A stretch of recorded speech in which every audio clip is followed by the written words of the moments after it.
Hi, I'm Justin Koch, the writer of SWAT. We're doing a Zoop campaign, and I'm on Threads as Justin Koch 6161. And you're watching and listening to Two Geeks Talking. Hi, I'm Rachel Distler. I'm the artist of the Nightcrawlers, of the Catskin, the Rose, and now SWAT. You can find me on Twitter and Instagram at Red Tie Bear, and you are watching and listening to Two Geeks Talking.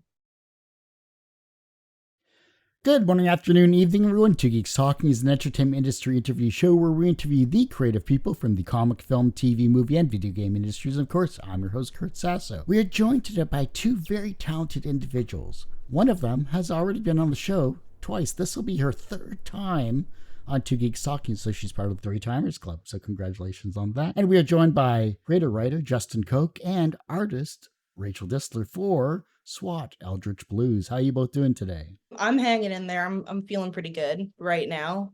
How's everyone else feeling? I've had a crazy week, mostly fine. And now you get to talk about SWAT Eldritch Blue. For those that don't know anything about yourselves as creative people, tell us who you are and what you're bringing to Two Geeks Talking today. Well, my name's Justin Koch. I've been writing basically my whole life. I segued into comics a couple of years ago, and it just fit right in a way that novels never did. So I've just been writing comics ever since. SWAT is it's my baby.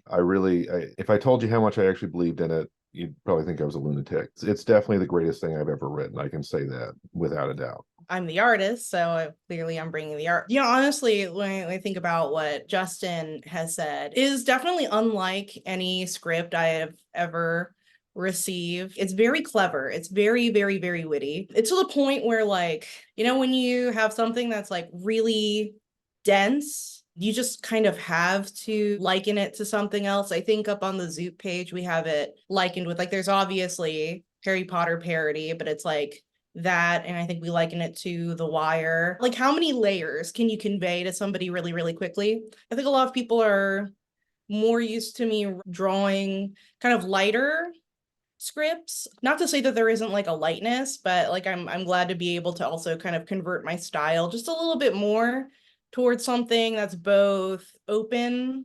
I think my art has been described as before, but a little grittier. Let's talk about, of course, SWAT Eldritch Blues. Can you tell me, what is it all about? It's about a team of people, and they go on this adventure that just is sort of reality starts bending around them, and it just gets weirder and weirder as it goes in ways that I think the audience will both be excited and confused for most of it, and that's what I'm going for. So basically, a descent into hell is pretty much what it is. Did intentionally model it off of Dante's Inferno to some degree. That sounds incredibly pretentious, but basically it just gets really weirder and weirder and weirder until it resolves in the end. Just in terms of reading the script, and thanks so much for sending me that and seeing, of course, the first 6 pages. I know Rachel's artwork from past interviews, and I love the style that she went with. I love the fact that you have such gritty characters and you have such an amazing repertoire between these characters and the conversations and dialogue that I didn't get to see in the terms of the pages themselves, but I read in the script. I can't wait to see this finished. I'm really excited about it. It takes a lot for me to get excited about comics, but looking at this and, what we do in the shadows kind of came to mind, and The Wire came to mind. You're hitting on things that I love in pop culture, and you did a great job with this. Thank you very much. Writing it felt like an eruption, right? It was just coming out. All this stuff, all this anger and frustration over the last 8 years, COVID, Trump, everything, right, is just flowing out. It's easy to write comedy about assholes, right? Like Always Sunny. I love Always Sunny, but it's easy to write comedy with jerks because they're funny, right? But SWAT, I mean, I'm not saying that some of the team can't be jerks at times, but it is a story about good people who actually care about each other, but it's also funny. And I thought that was something that we needed to see. I'm kind of tired of cynicism and everyone sucks. And it was time for a story that showed that people can be good to each other, I guess. Yeah, so there's that. There's so many different things, man. I mean, the Venture Brothers was a huge influence as well. I love the Venture Brothers. It's probably a bigger influence than Harry Potter, honestly. I just kind of started with that because it's millennial symbolism, I guess, is them. Yeah, it's a great latching on point for sure. Yeah. Yeah, the millennial influences there. Venture Brothers. A lot of people that I know got me onto Venture Brothers, and I was just like, Where has this been all my life? In reading your script, now that you mentioned Venture Brothers, I was like, oh yeah, no, that's completely there. I see it. It's kind of funny. Last night, it just happened very organically. My wife comes home, and for whatever reason, she's like watching a video with like Klaus Nomi and David Bowie. And of course, there is that in the Venture Brothers. And I think about that scene. We were like watching those clips then right afterwards about like just how funny and smart and irreverent it is to have like David Bowie be this like antagonist, and that Klaus Nomi has, his shriek is like this attack and kind of. There are very, very much like moments in SWAT just like that, just pulling from like real life and playing on these like really bizarre facets of their character. It's very clear to see to me now. Yeah, like there's definitely a lot of Venture Brothers DNA in the story. Started watching the Venture Brothers, I think at season 2, ended last 6 months ago or something. And I mean, I think that has a big impact on what its popularity is. It can rent a car, right? Like it just a long time to wrap it up. I have enormous amount of respect for that show. Yeah, absolutely. I've written 36 issues, so I have all the stuff that I'm thinking of that nobody else has even seen. There's a lot of horror to it, references to internet memes, but yeah, it's all over the place. Just a visit to everything I've been watching for 20 years, basically. The reason I picked her as the artist is because it has the right level of silliness, but I didn't want to go super dark, gritty with it. It needed to have a comic look to it. It is ultimately, more about the comedy than anything else. That's not a bad thing. Because of the short attention span of today's society, the fact that you're bringing pop culture from 20 years ago into your writing and into your work, making it relevant, just wonderful to see. And who the cast of the characters are. And then Rachel, I wanted to ask her about why she styled the characters as she did. There's Larry Slaughter. He is a hard-bitten St. Louis detective back in the 90s. Basically, he survives a school shooting with Mimi, his partner, back when they were in high school, and he killed the Voldemort, if you will, of the legally distinct Voldemort, basically. And it really has messed up his entire life. It gets into spoiler territory to talk about it too much, so I'll just leave it there. There's Mimi, who is a fellow survivor. They have an on and off relationship. Even when they're not dating, they care deeply about each other. There's Hermes, who is about 3,000 years old, and he is senile, but he won't retire. He just won't. There's Mabelina, who, I guess I'll spoil this. She thinks she's a fake psychic, but she's actually a real psychic in that she is always attracted to the bad decision. So basically you just let her go, what do you want to do? And then you do the opposite. That's Mabelina's character. And then there's Tiny Tim, who is about this tall. He has a magic murder bag, which he can use to do various things that really got out of control. Anyway. Yeah, so that's basically it. There's Lisa, kind of the house mom. She's the sane one. She's kind of in the unit as punishment for testifying against other cops in a brutality case. So she's kind of there as the normie that they have to get used to this insane world of just utter insanity. So then, Rachel, when you got the script, you got these characters. What was some of your influences in terms of what you wanted to bring with your art style? When I got the script, I was kind of coming off of the heels of like the Nightcrawlers, which is like a very, very different demographic. One of those things where I set out with comic, there are a lot of things that I am interested in, a lot of genres I'm interested in. Doing middle grade books is like a lot of fun and very creatively fulfilling. But I would also like to do, a lot of different things just because I read a lot of different things. I mostly read like a bunch of Western indie graphic novels and manga with like some smatterings of like certain Cape comic books in there. It's always very enjoyable to me. So I hadn't really dabbled too much, read like your standard gritty dark fare. You've got like Watchmen and Dark Knight Returns and your foundational level. Really enjoyed like Batwoman and a few things like that. But Justin enjoyed, like, he was very vocal about how much he enjoyed the base level at which it's just sort of drawing. So when it came to choosing a style for SWAT, it was really kind of like with Nightcrawlers, I'm actually kind of pushing it a little bit more out of my range. I like drawing, like animals and like cute things and a lot of other stuff, but I also like drawing, adults in action poses and, like I said, like a smattering of all kinds of stuff. So it was really kind of like retooling other people's maybe perception of like my wheelhouses. Like I think there's kind of a little bit of everything in there. Really kind of mostly adjusting like the line art and like the line quality with the night crawlers. Like a lot of scenes happen at night, but even just like the way like I intended to cover like how you shadow things and like how much spot black to use and like what the framing is. It was more of a directorial change than it was like a stylistic change. Changing the framing of like the way that I show things as well as like a little bit of style. But I didn't really have to like fundamentally alter a lot of what I enjoy doing. Were you talking more along the lines of like perspective shifting, or I know you're thinking in a 3D space, to convey that into a 2D space can be kind of tricky and challenging.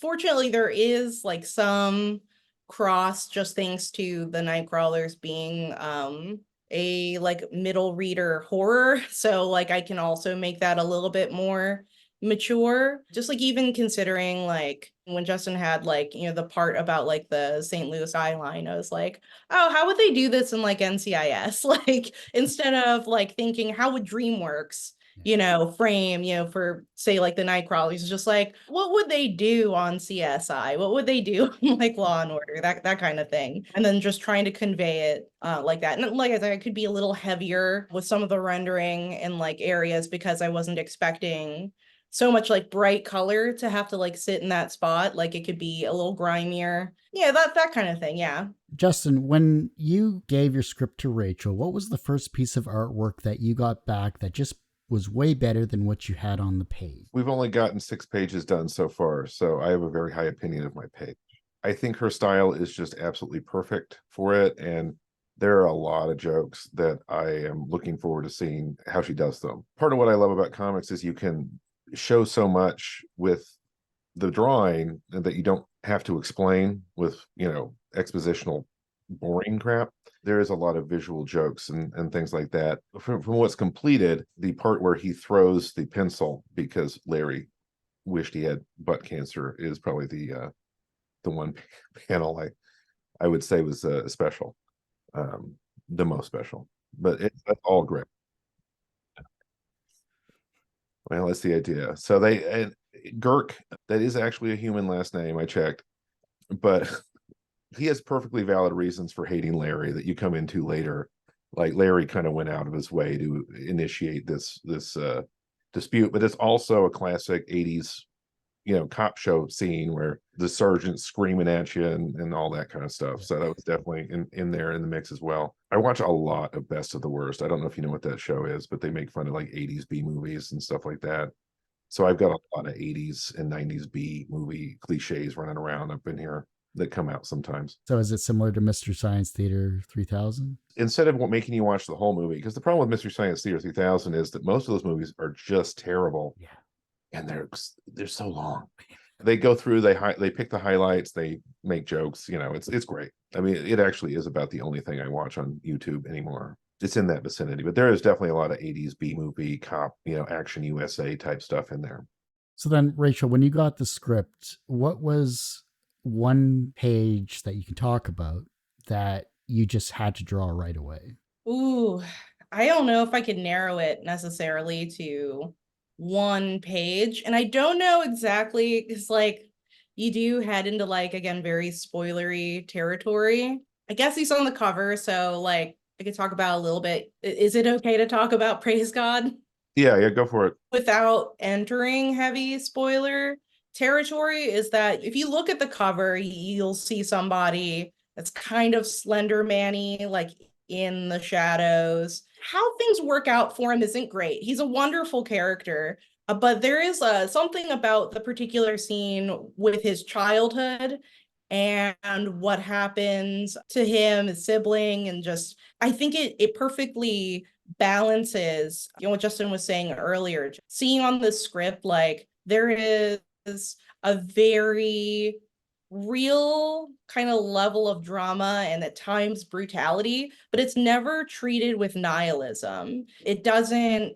succumb to like a level of cynicism. Like seeing that work out on the page was like a moment where I was like, I cannot wait to get to this point, because I think it's going to be I think it's going to challenge me as an artist, but I think it's also going to be, I think, a moment where people look at this page, they're going to read it, and they're going to realize exactly like how this is firing on so many levels. Is there a particular monster you're excited to see the team face off against? It gets weird. So yeah, I mean, there's some very interesting things. I'm gonna be very interested in seeing how Rachel draws. I mean, one character, I'll go ahead, spoilers or whatever. He's Count von Zahlen. He's a goblin accountant slash pirate who loves to do audits, where he shows up and steals all your stuff and kills you. And so he's fun. And then he has a couple of different forms, so that'll be interesting. The big bad of the first round is a pretty interesting character in his own right. I don't know that he gets as much development as Count von Zahlen, but he's part of a pretty elaborate plan that actually exists in the real world to trigger the apocalypse. There's some amount of that going on as well, where he's a vampire who's been around for God knows how long, and he's a survivor. He's a scrapper. He's pretty slick, I think, as well. So there's a lot of villains in there. There's various, it's all over the place. It gets real nuts. There's 36 issues is what it is. Every 6 issues, it resets. It doesn't reset, but it moves into a new arc. So there's 6 arcs. It all flows together. There are a lot of very interesting characters, I think, in the whole thing. Rachel, it sounds like you have your work cut out for you here. Oh yeah. Oh yeah, no. Like I'm dealing with a smorgasbord, really. Like I don't think there's going to be a dull moment where I'm just like I'm drawing too much of like one thing, because it's going to bounce around plenty enough. Like you would think like, oh, I'm going to be doing maybe a lot of like cop office interior. Not really, no. It's going to get really bananas. Like I said, I think this is going to be very fun and challenging artistically in ways I'm very excited about. You have a Zoop campaign. Zoop is a little different from Kickstarter in the respect that it actually focuses on comics specifically, which I think is great to see here. But campaigns of crowdfunding proportions are usually like a second job. What are you expecting from this campaign, and how are you trying to promote it? Having a hard time with that one. I mean, this is the most effective thing we've done so far. It is hard. It's hard to get people interested in it. It's one of a million people begging for money, basically, right? So this is my first crowdfunding thing, so I'm learning as I go. What I want out of it is basically to fund. It's out with publishers, and I think somebody's going to pick it up. The idea is basically to fund at least the first arc ultimately, not with this one campaign. It's just issue 1, but kind of use that to help subsidize the production of the first arc, at least, ultimately. When it comes to the campaign as well, it's always great to see the different levels that you have for Zoop. What can we expect? Yeah, we definitely have digital copies, physical copies. We're going to do, or Rachel's going to do sketches where it could be basically whatever the person requests. I think there's a retail pack. We don't have any variant covers at this point. I just don't know how much value that's going to bring to a completely new thing. But it's probably a pretty simple, here's a comic, give me $10. Well, I did the math. 5,000 is the goal. I mean, because basically between the art and the lettering and the printing and the postage, that's what it costs. So that would be ideal. But Zoop has a pretty good success rate, I think. So hopefully that'll happen. And so the campaign goes from obviously now to what's the end date? There isn't an end date right now. We're still in the phase where we're kind of ramping that up. Hopefully this podcast will help kind of get enough interest going that they bump us to the front of the line, so to speak. At this point, we're just trying to get people to sign up to get notified, honestly. I think the trailer itself that you put together is a great starting point. I think that's a good starting point.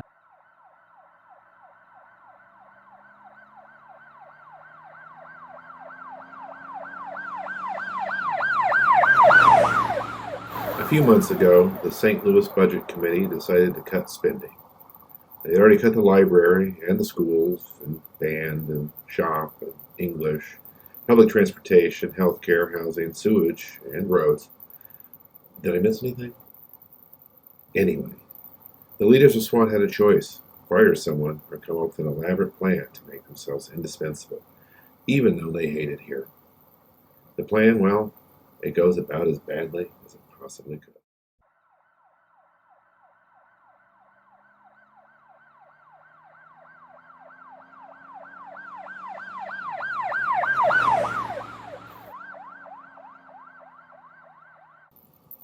March 16th, 2022.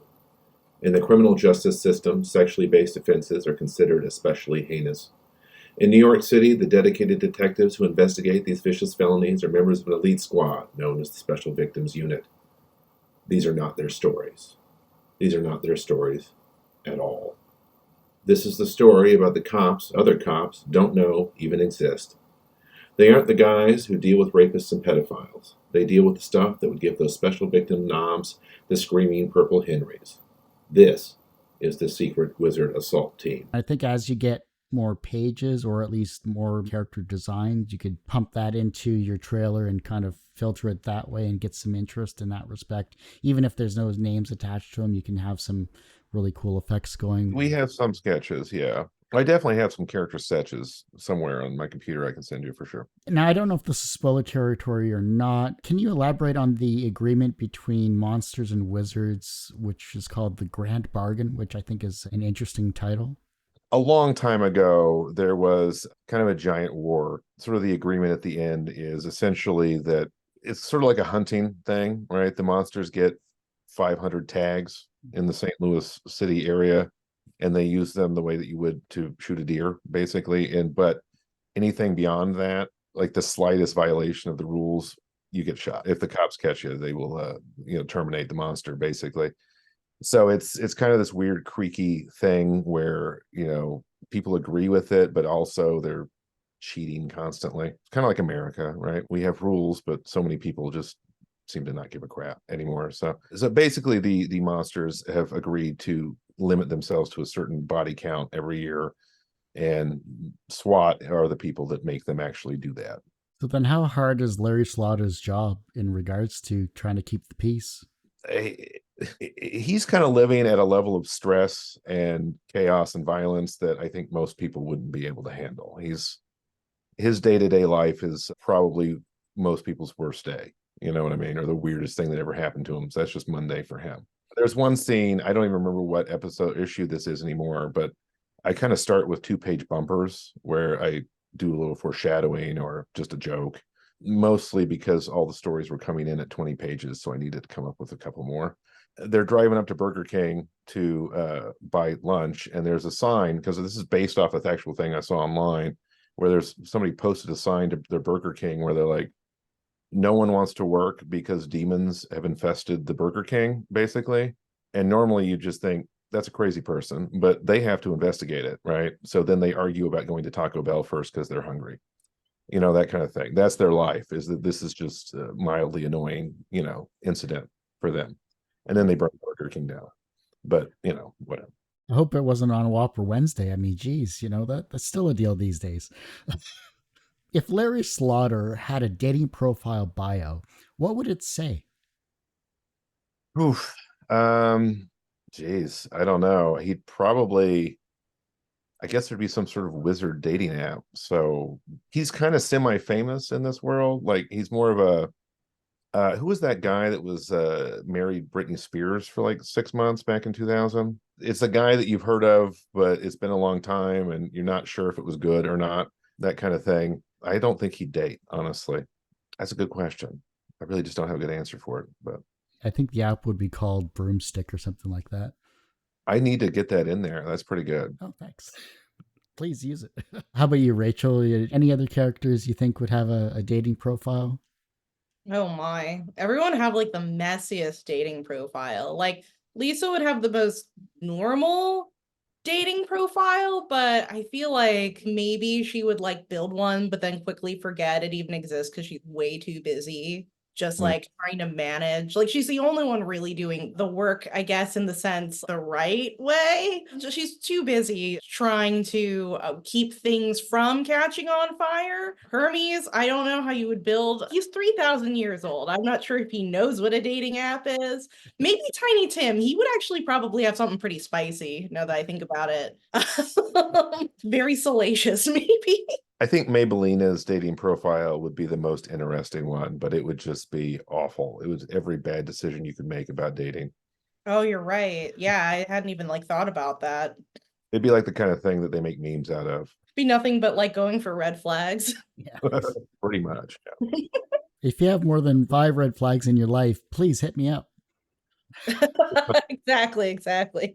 Like one of the things they'll do with her is they'll put her in a room with a bunch of suspects, and whoever gets the phone number is the murderer.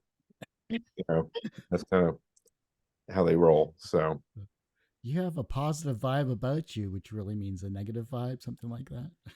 well, she's based off of this person that I know who is just there's just some people you run into where they have a preternatural ability to fuck up. I had this one client once, I'm a lawyer. She bought a bunch of allergy pills to make meth with, right?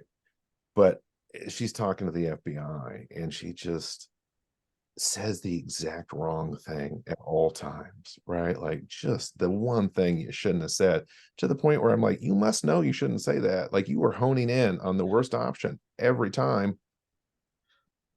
Shut up. Just shut up. She's kind of making fun of a lot of people where it's just like comical amounts of fuck uppery. I don't know. Imagine the squad's on a stakeout. What kind of bickering or banter might ensue while they wait for the suspect? It depends on the pairing. Maybellina and Tiny Tim kind of do that a few times, and it gets really sexual and gross. Not in their banging way. It's just that Maybelline is gross. Larry and Mimi will get into kind of extended philosophical discussions about what they're doing. Is the grand bargain a good idea or not? Shouldn't we just kill all the vampires or whatever? There's a lot of mix and match. It's a pretty large posse. So there's always, interactions between the various people can be very different. I know you mentioned the pop culture references because of the 80s and everything like that earlier, but can you name 3 pop culture references that fans can expect to find hidden in the comic? There's an Aqua Teen reference, Aqua Teen Hunger Force reference in there. I'll let people figure that one out. It's not exactly a huge mystery. I mean, there's a lot of references, just various. There's a lot of Lovecraft in there. I mean, there's quite a bit of that. Obviously, the Venture Brothers are a huge influence, but I don't think I mean, there is that actually. Yes, there is a Venture Brothers thing in there as well. But it's just sort of what you get when a guy with some sort of weird attention deficit hyperactivity disorder watches an assload of Adult Swim. Larry's mortal in this world of wizards, right? It's a little vague at this point. He can definitely get shot in the face and die. That's at 100%. I think wizards tend to age a bit slower, at least Hermes has. I haven't fully decided on that one yet.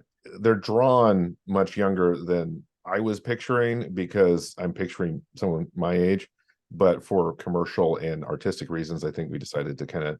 So they're doing great. They're 25 to 30, and probably will be the entire time. What is the best part about being Larry in the world of wizards and monsters? I think for Larry, he wants to be the guy that you can call at 5 a.m. and bail you out of jail, or if you're on his team, he will take a bullet for you. That's kind of the thing. I think he finds basically the only reason he hasn't just quit or shot himself is essentially that he has all these people that he needs to protect. And it's mostly the people on his team. I mean, there's a general desire to protect, but it's coming through for the people close to him that I think would be what he's getting out of it. He's also a weird, hyper-violent person, but he has a good heart, but he has a lot of PTSD. You do what you can with the life you're given, obviously, and luckily in a comic, you can change the life however you need to. Yeah. So who would win in a fight? Merlin, Gandalf, Doctor Strange, Willow Rosenberg, Sabrina Spellman, Harry Potter, or Larry Slaughter? who shoots first? You shoot for. I'm thinking about this. I'm thinking very hard about this. No, I mean literally who shoots first, because that's one of Larry's motto is shoot first, die last. Right? He can do a lot of damage, and he is a big believer in shooting first. So I think he'd have a pretty good shot at all of them. So Larry wins by default. I believe in Larry. I don't know. Merlin, what does Merlin even do? I don't know. It's been a long time since I read King Arthur and stuff, but he's more of an illusionist than, I mean, he can still do like elementals, but I think he was more of an illusionist than anything. One of the things I found, and this is pedantic, I'm not trying to say this is a real problem, but in Harry Potter, when they're just waving the sticks and shooting little blasts of light at each other, it's kind of lame. We do not do that in SWAT. It is way, more serious stuff than that. The magic's a lot different. they all have cell phones, for instance. Like they merge technology and magic. There's not, like if you sent actually, well, no, that isn't in the series, but there is a point in the sequel. I've kind of tried to write the sequel, for instance, where someone sends an owl and they're all just like, what the fuck? And the owl says, your fax machine is broken. And that's kind of, you know what I mean? Kind of making fun of things on that level. But there's also consequences to it. Like what Larry is doing is changing reality. Like he's willing reality to be different.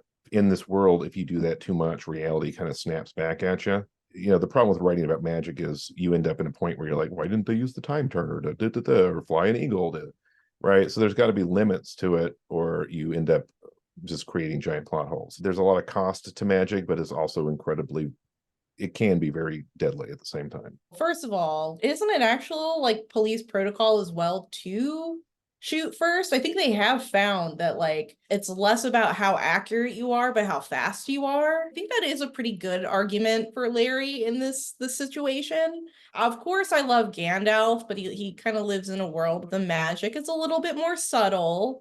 And then in Harry Potter, like there are so many moments in that book where it's just like they don't know what a phone is at all. And I'm like, well, these guys have phones and guns and magic.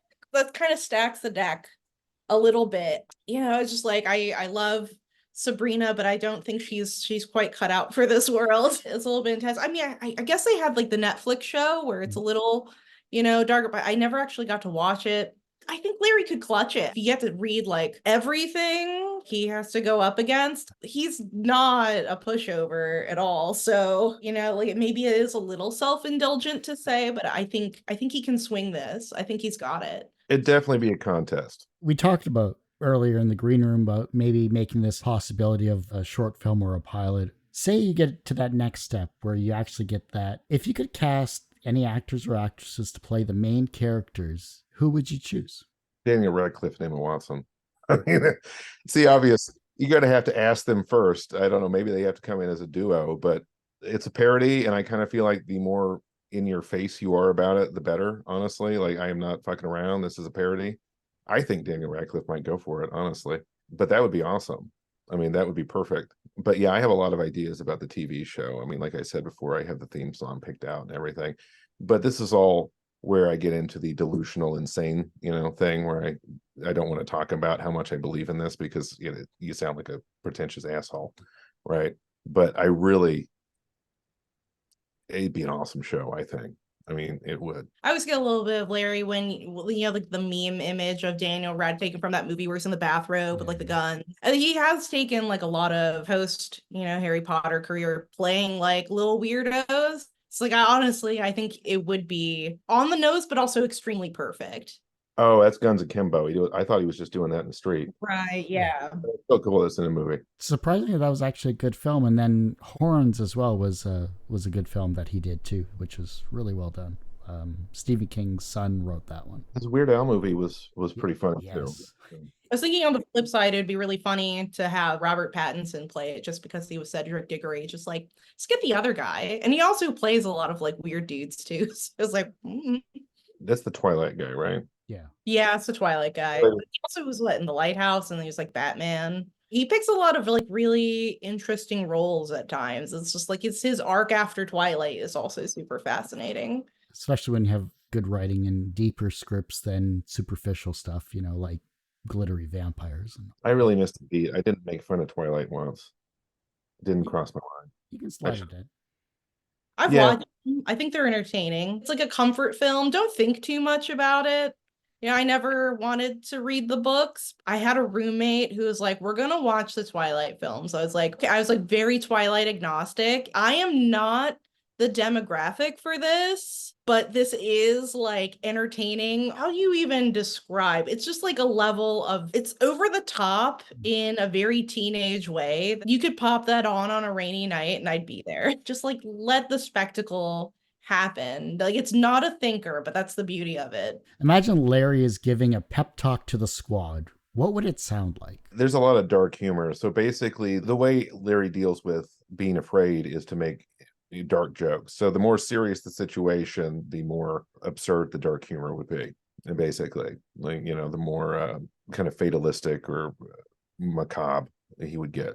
EMTs and cops are known for having really dark, morbid senses of humor. And I think that's why, is because the more fucked up the situation is, the more you got to make a joke about it, right? So there would be some heart to it, but it would also be like, pretty fucked up. Everyone usually asks, what's the wisest piece of advice or what's the most bullshit piece of advice you've ever received? But what is the second wisest piece of advice that you've received that has stuck with you in your career? This isn't great advice, but it does seem to be true. Lawyer wise, is the people who go to bat for you that will fuck you the hardest, or that you go to bat for that will screw you the hardest. And that's pretty often true, right? Lawyering is kind of like 98% boring, 2% surreal nightmare. It gets weird sometimes. It gets real weird. And I think that's part of what's in SWAT too, a lot, is that you deal with some people that are just, that's probably a source of a lot of it. I mean, in a weird way, SWAT's kind of, I've said this before, is true, but it's not. This is the closest I'm going to get to an autobiography. I mean, obviously not, but there's a lot of elements of like my personal life or, weird retellings of things that happened, Writing wise, I guess I suppose that what I would say is I feel like irrelevance and vagueness are kind of the two. It's like the heart disease and cancer of bad writing. And so if you get rid of those two things, you're going to at least be okay. You're at least going to be adequate. You might not be a genius, but you won't suck, right? If you can get rid of vagueness and irrelevance and just everything has a purpose. The worst piece of advice I think I've ever gotten as a writer, there's a meme that floats around the internet. There's a story with a blue curtain, and the English professor says the blue curtain symbolizes depression or whatever. And then the punchline is sometimes the curtain's just blue. Anybody who posts that, I instantly write off as a crap writer, because that misses the point entirely. There is no curtain. The question is, why are you telling the audience there's a curtain? And if your answer is, then that sucks, and delete it, and that helped a lot. I think it comes back to just being able to trim the fat of your own script, because sometimes you get so invested into your own stories that you just need to take a step back and kind of reevaluate, is what I'm writing or is what my characters are interacting with, or am I leaving too many Chekhov's guns type situations around there? How can I become a better writer as a whole? If you can do three things with everything you're doing, it's going to be good, right? If you're accomplishing 2 or 3 different things with every word you write, it's going to be slick. So yeah, I mean, keeping it tight, keeping it on point. For me, whenever my characters end up going shopping, I'm like, I'm going to go back 2,000 words and figure out what I did wrong, because this is bullshit. It is boring, so you got to keep it tight, especially in comics. But that's kind of what I love about comics. It's like the structure of it makes you keep your shit together. You can't spend 100 pages on crap, because that's 5 issues. That costs a lot of money to get drawn. You got to make it, you got to keep it going. A big part of why I love comics, it's just so fun, right? It's so imaginatively free. You can do whatever you want. People will roll with it. You can have aliens that are robots with the heads of cathode ray TVs. No one questions it. Go have fun. I mean, and that's a big part of why, I really love writing comics. It's just, I felt like I finally found my home. I wrote a lot of novels, and a couple of them got published in the shittiest way possible that involves me getting money. And I mean, well below slave labor wages, but I still got paid something. But it was always for audiences that I felt like I was educating them, and that's not the right way to go. You need to like your audience, or they're gonna tell. They know, right? The guys reading zombie fan fiction online, they're not reading, Joyce, not because they don't know who he is, it's because they don't give a shit, right? You got to respect your audience. And I think with comics, I'm there, right, where I'm excited about, who's going to read it and how they're going to react. And it also helps, Rachel, that you've been doing comics for a while now. I'm sure you can give your input into the respects for paneling and pacing and things like that from a drawing perspective. My strategy with that is I'm more concerned with the rhythm of the dialogue, and then giving her enough space to do what she's going to do. I can't draw stick figures, so I don't really want to get too heavy into the art style. I don't dictate too much what they're doing. I'm trying to just give them a creative prompt almost, and be like, this is the emotions going on. Do what you want to do. And it's been great so far. I like just everything about comics is just cool. I think I even like the publishing industry better. I mean, I hate it. You're looking at me like I'm what? But if you've been hanging around at the bottom end of prose publishing, this is awesome. It seems more lively. Like people, they just treat you like shit over in prose, right? They're like, we're going to get back to you in 6 months. And if not, don't ask. Also, no simultaneous submissions, because you're immortal and you can sit around for 6 months waiting for us to almost certainly say no. I mean, the amount of abuse because they know for everybody out there, there's 10,000 people behind you that'll take your spot. I think honestly, just having paid an artist kind of gets you off the slush pile, right? A little bit more than with prose. I think the collaboration between you both is a great thing to see and have, because it's good to have someone with experience in the industry that you're finding passion for as well.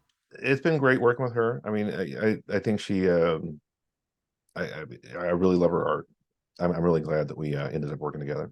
The fact that you have 36 issues, the fact that you have you have multiple arcs going, the fact that you're invested in your characters and that you love what you're doing, I think I can really hear it in your voice. I can see it in your eyes. I can really see what exactly you're trying for. And not many people can say that they jump into comics and that they like it. Some people just do it for a job. Some people want to break from, say, other industries. Writing is the worst way to make money. Just go with insurance or some shit. I mean, if you're writing for the money, you better be James Patterson, and that's about it. Anyway, no, I really do. This is my masterpiece. It's a big deal for me. It's a really, I finally found my voice that other people could finally get, right? Whereas before it was just I would occasionally get great reactions from whatever I was writing, but mostly it was but with comics it just comes out and people get it, and it's amazing. Everyone has one person that inspired them on their path to where they are today. Who was that for you? My God.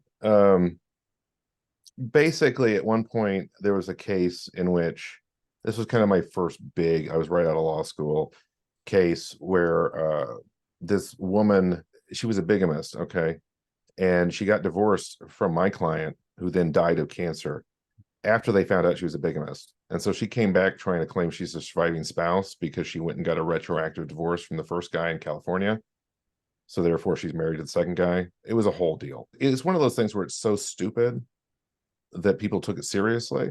I kind of feel like that's the Trump presidency. Like, it's so stupid that you just can't believe it's actually as stupid as it looks. And it gets so much further because of how dumb it is. But anyway, so I'm like freaking out about it and whatever. But there's this lawyer who mentored me through that, right? And she is a intellectual property lawyer. She represented Charles Schultz, Reba McEntire, other stuff like that. So she's like been around the block, and she just put me through the shredder on everything I wrote for that case. And that's where I kind of woke up and was like, I need to take this really seriously. Whereas before I was kind of just sort of writing for fun. And when you're writing a novel, there's usually multiple 10,000 word stretches where you're just pulling teeth, or at least that's how I work. That's what taught me how to grind through the hard points and actually just finish things, which is probably the biggest hurdle for most writers, honestly. Very few people care about your writing. If you stop doing it, no one would really notice. So it's really easy to just kind of give up once it gets boring, but you're never going to finish anything if you do that. You have to get this steel to finish things. And that's what I learned from that lady. I was really thinking about it. I was like, something that's been on my mind, as I'm sure has been on the mind of like a lot of people in the comics community, like somebody who definitely deserves their flowers, and has been like a topic of conversation because it was unfortunate, but sure, we're all aware that Akira Toriyama has passed. It was a shock, just like one of those creators that is truly inspiring, and I think means a lot to a lot of people my age, like the Toonami generation. Kind of really thinking about like how he's inspired me. Like I don't draw anything like how like Akira Toriyama draws. Like, it's so self-evident that that's his artwork, but there was like an attitude that he had, and something that I loved, having been in that Toonami generation, where, if I'm remembering correctly, they play Dragon Ball Z first, and then they played like Dragon Ball, and they have like a very different voice from each other, because like one's clearly trying to hone in on like his earlier like gag manga roots, while Dragon Ball Z is still hilarious. Like, Dragon Ball is still a different animal. And then even before that, I was lucky enough that my brother, also being a fan, when we were younger, he bought every edition of like Dr. Slump. And there I really loved Dr. Slump. And you can really like get to know him a lot better because he has these like little comics in between some of the chapters where he talks about like making that chapter or even just like what happened that day and living with his parents. And that was actually like one of the first little bits of insight to me of like what is it like to be a comic artist? Like what is it like to actually making this kind of stuff, especially when the, market between Japan and America is so different. It's just like, here's what a Japanese mangaka is doing. And it's like Akira Toriyama. And it's like really early. He's just like drawing in his bedroom while his dad nags him. And I'm like, this is kind of mind-blowing to me, like as like a young teen who, at the time still wanted to be like a comic artist. I want to be a comic artist since forever. Having that like bit of humanity behind the man, the myth, the legend. There's even just like a little thing that he wrote like at the end of Dragon Ball Z where he encourages like everybody to, who's read this book to approach life with the same energy as Goku. And I'm like, there's something so pure about that. And I would really just like to have that moment where I get to talk about how that openness and that kind of enthusiasm really is very inspiring. And I think I take a little bit of that, when days are hard and it's just like, it sucks to draw. It's just like, well, what if I did approach this with the same energy as Goku? Like, what if I was able to refresh myself? And that sometimes is like a much better headspace to move into. Just like a fantastically inspiring person that I've never met, but because of how great he was, at leaving these little breadcrumbs of what it was like to be making this kind of stuff, like feels like you get to know him just a little bit. From a professional perspective, you are both successful in your various careers, from a lawyer and now comic creator and writer to an artist. So professionally, you're successful in these regards. Do you consider yourselves personally successful? I remember being asked this question before. I think my answer was that I wasn't yet, just because I haven't gotten to draw everything that like I have wanted. I at this point would have to still say, I don't think that interview was even a year old at this point. And I've been drawing like crazy ever since then. And drawing, of course, things I never thought. Every time it's like you're drawing something you never thought you'd ever have to do that before. Like right now I'm drawing this like enormous arena with 3 massive bird statues and I'm doing it over and over again. I've had to learn like wrist stretches and exercises because my hand is like cramping up. Nope, still haven't drawn everything. So I was like, not successful yet. It'd be nice, to get something bought up, make a ton of money, live on that pile like a dragon. But until I feel like I've drawn everything that I need to say, I think that answer will continue to be a not yet. I haven't gotten a comic published yet, so I don't think I can claim success in that field quite yet. But in general, I mean, I don't know that other people might say that I'm not actually that successful, but I'm definitely living a life that I really love. I have a great family. I'm not broke. Yeah, so I guess mostly yes. The reverse of success is failure. How do you deal with your failures? The second novel I got published sold, I think I got $100 off that. And the reviews were pretty abysmal because it was a video game book, right? And so I wrote a satirical take on video game addiction. The audience wanted a book about video games, right? Like I got 2 stars because I didn't have spreadsheets with stats in it, which is just mind-boggling to me. But that's where I learned the lesson of don't write for audiences that you don't really want to write for, right? Because this is what's going to happen.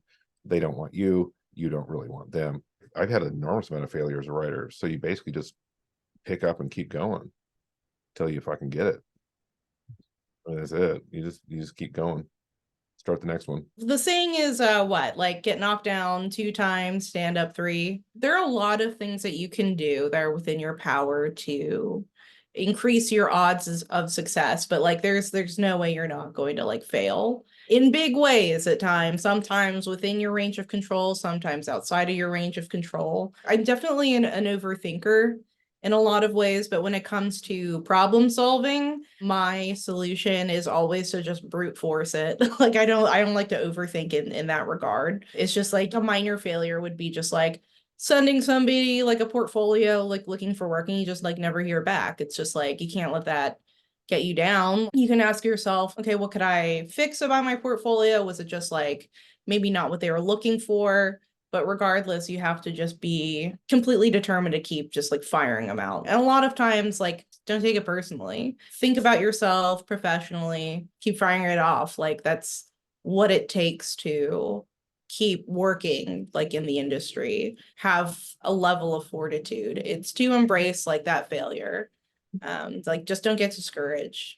The younger generation is looking at your works and they're becoming inspired to be creative in their own way, whether it's as a comic writer or as an artist. Maybe you're inspiring them down that creative path. How can they inspire the generation that follows them?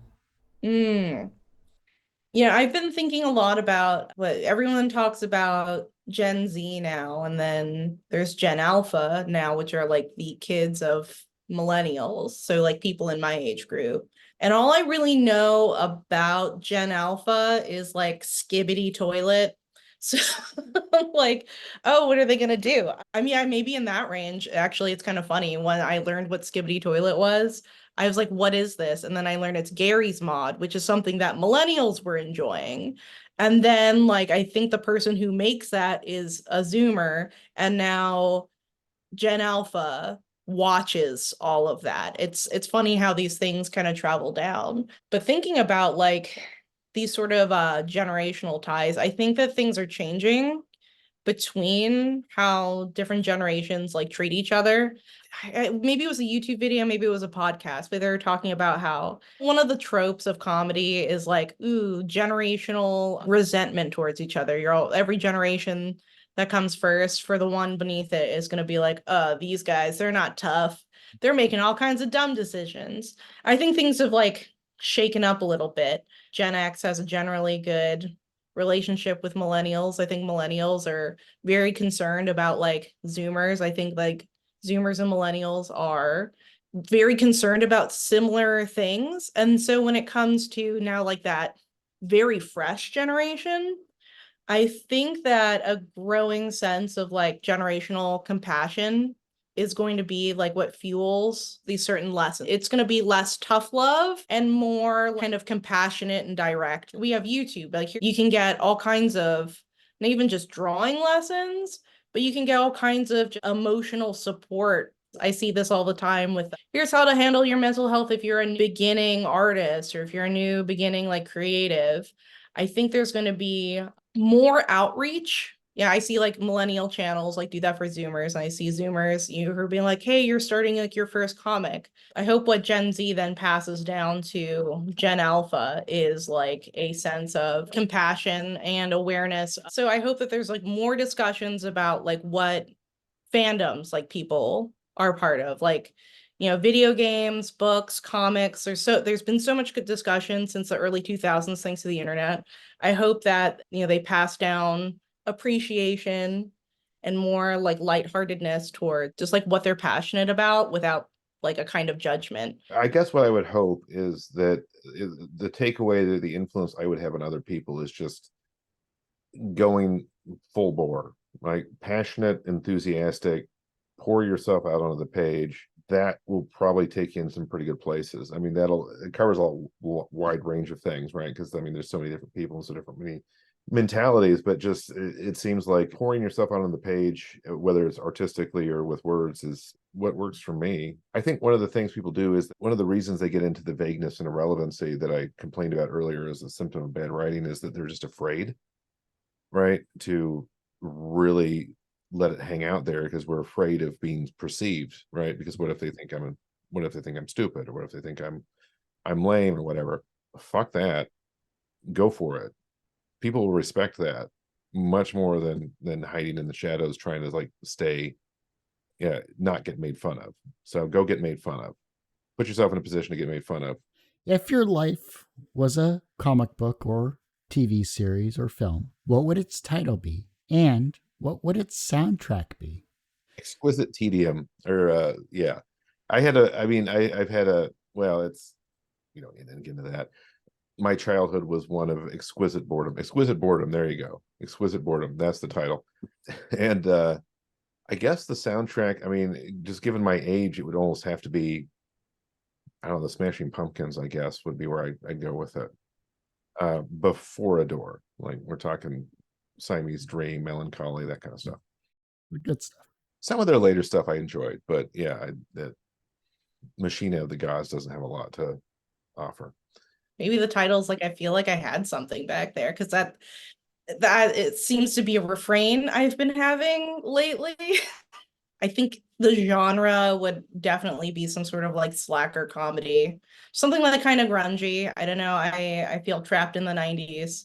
And speaking of like trapped in the 90s, like that being said, you know, I drive like a 1996 Toyota Corolla, and I like play all my music out of a cassette tape. Like I wear a jean jacket. You know, my wife works at Guitar Center, you know, so like we run in these like musician crowds, and you know, everyone's like kind of like a punk or like some kind of crusty musician. I would say Weezer would absolutely, I mean, like they're my favorite band. Actually, this year, tying it in, they're doing Nothing But the Blue album for their tour, and they're going to be doing this with Dinosaur Jr. Jay Mascis is the singer, and they have a song called like The Wagon. Just you get all the musicians, and they're like, that would be my movie. But like Weezer, Dinosaur Jr., I thought I had something back there. That's the movie. Well, I do hate to say it, Justin and Rachel, but that ends this particular episode of Two Geeks Talking. Before I let you both go, where can we find you? How can we support you? And of course, where is this amazing campaign? The campaign is going to be up on Zoop. You know, if you've enjoyed the interview and getting to know us a little bit, absolutely go on to Zoop, look up SWAT, and please sign up for when the campaign launches. Otherwise, you can find me on Twitter and Instagram as Red Tie Bear. Zoop.gg is the website. It's not .com. On Threads, I am Justin Coke 6161, and then on Blue Sky, I hate social media. It's obligatory. It's Justin Coke. .bsky.social, and that's pretty much. I'm not on Twitter because fuck Elon. Well, like I said, that ends this particular episode of Two Geeks Talking. You can of course find this interview and 1,200 plus others on our website, tgtmedia.com or twogeekstalking.com. That's TWO. Website's going through a complete rebuild. Go to our YouTube channel. That's always updated, youtube.com/tgtmedia. The podcast is back, and find that at twogeekstalking.podbean.com, or just search Two Geeks Talking wherever you get your podcasts. And as I say every week, everyone has a story to tell. It's up to me to help bring that out. Thanks for listening and watching on Two Geeks Talking.